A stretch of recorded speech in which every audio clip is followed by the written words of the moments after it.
The First Day by Edward P. Jones from Lost in the City.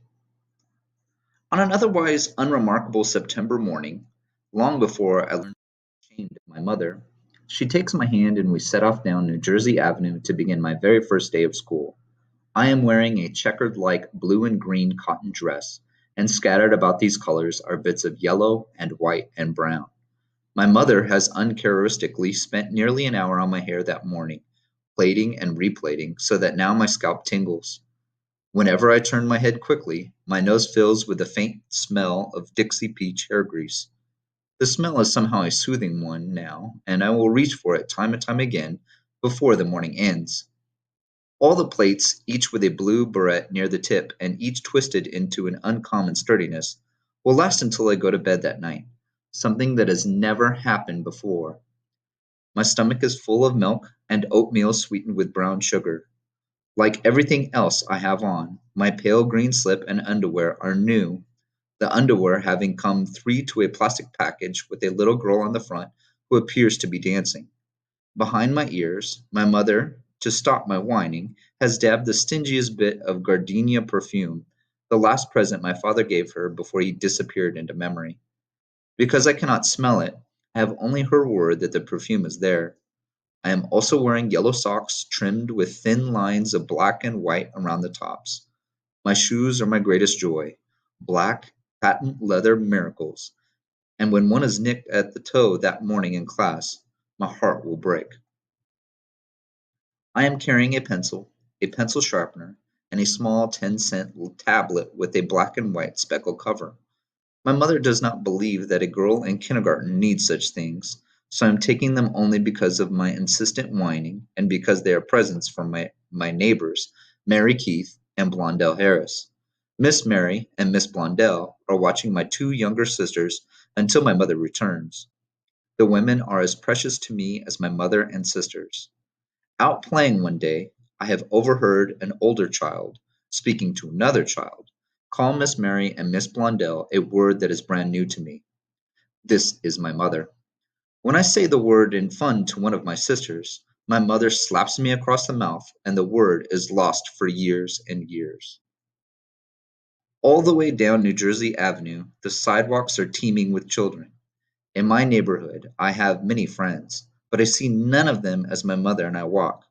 We cross New York Avenue, we cross Pierce Street, and we cross L and K, and still no one who knows my name. At I Street, between New Jersey Avenue and Third Street, we enter Seton Elementary School, a time-worn, sad-faced building across the street from my mother's church, Mount Carmel Baptist. Just inside the front door, women out of the advertisements in ebony are greeting other parents and children. The woman who greets us has pearls thick as jumbo marbles that come down almost to her navel, and she acts as if she had known me all of my life, touching my shoulder, cupping her hand under my chin.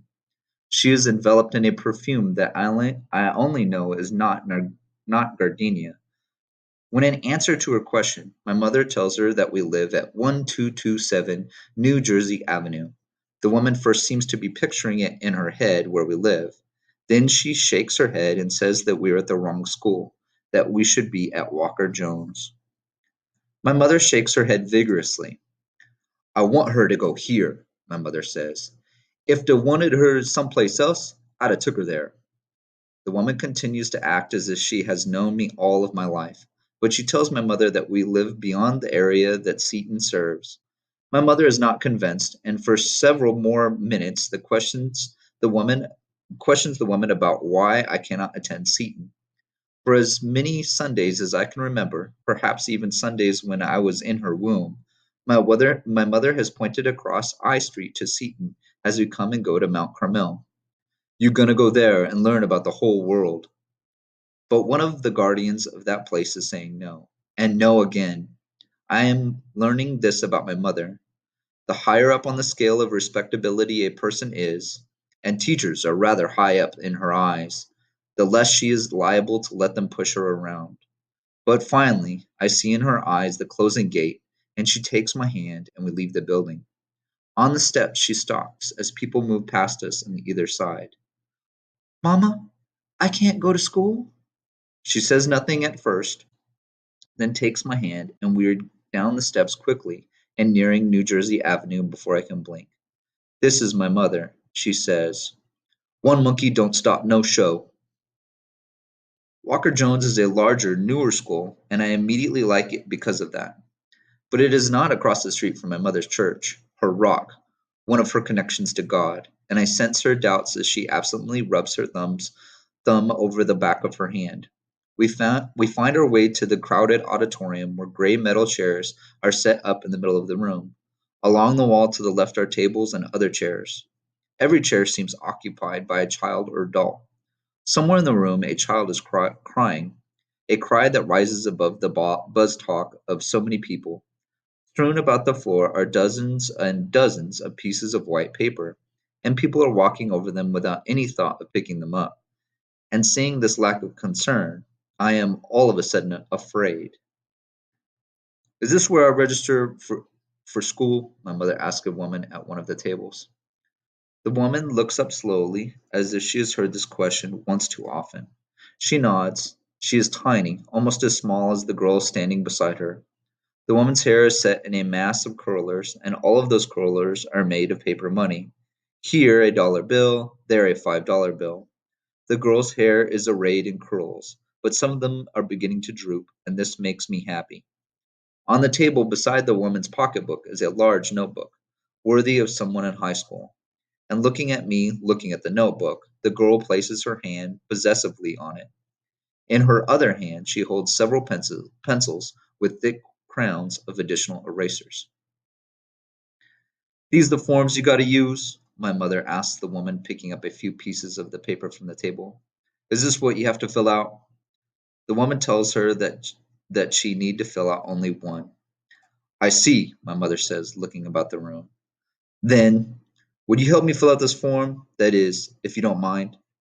The woman asks my mother what she means. This form. Would you mind helping me fill this out? The woman still seems not to understand. I can't read it. I don't know how to read or write, and I'm asking you to help me. My mother looks at me, then looks away. I know almost all of her looks, but this one is brand new to me. Would you help me then? The woman says, Why, sure, and suddenly she appears happier, so much more satisfied with everything. She finishes the form for her daughter and my mother, and I step aside to wait for her. We find two chairs nearby and sit. My mother is now diseased, according to the girl's eyes, and until the moment her mother takes her and the form to the front of the auditorium, the girl never stops looking at my mother. I stare back at her. Don't stare, my mother says to me. You know better than that. Another woman out of the ebony ads takes the woman's child away. Now the woman says upon returning, let's see what we can do for you two. My mother answers the questions the woman reads off the form. They start with my last name and then go on to the first and middle names. This is school, I think. This is going to school. My mother slowly enunciates each word of my name. This is my mother. As the questions go on, she takes from her pocketbook document after document, as if they will support my right to attend school, as if she has been saving them up for just this moment. Indeed, she takes out more papers than I have ever seen her do in other places. My birth certificate, my baptismal record, a doctor's letter concerning my bout with chickenpox, rent receipts, records of immunization, a letter about our public assistant payments, even her marriage license. Every single paper that has anything even remotely to do with my 5-year old life. Few of the papers are needed here, but it does not matter, and my mother continues to pull out all the documents with the purposefulness of a magician pulling out a long string of scarves. She has learned that money is the beginning and end of everything in this world, and when the woman finishes, my mother offers her 50 cents, and the woman accepts it without hesitation. My mother and I are just about the last parent and child in the room. My mother presents the form to a woman sitting in the front of the stage, and the woman looks at it and writes something on a white card, which she gives to my mother. Before long, the woman who has taken the girl with the drooping curls appears from behind us, speaking to the sitting woman, and introduces herself to my mother and me. She's to be my teacher, she tells my mother. My mother stares. We go into the hall where my mother kneels down to me. Her lips are quivering. I'll be back to pick you up at 12 o'clock. I don't want you to go nowhere. You just wait right here and listen to every word she say. I touch her lips and press them together. It is an old, old game between us. She puts my hand down at my side, which is not part of the game. She stands and looks a second at the teacher. Then she turns and walks away.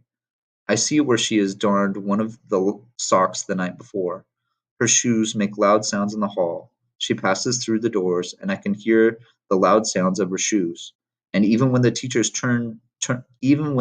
turns me toward the classrooms, and I hear what must be the singing and talking of all the children in the world, I can still hear my mother's footsteps above it all.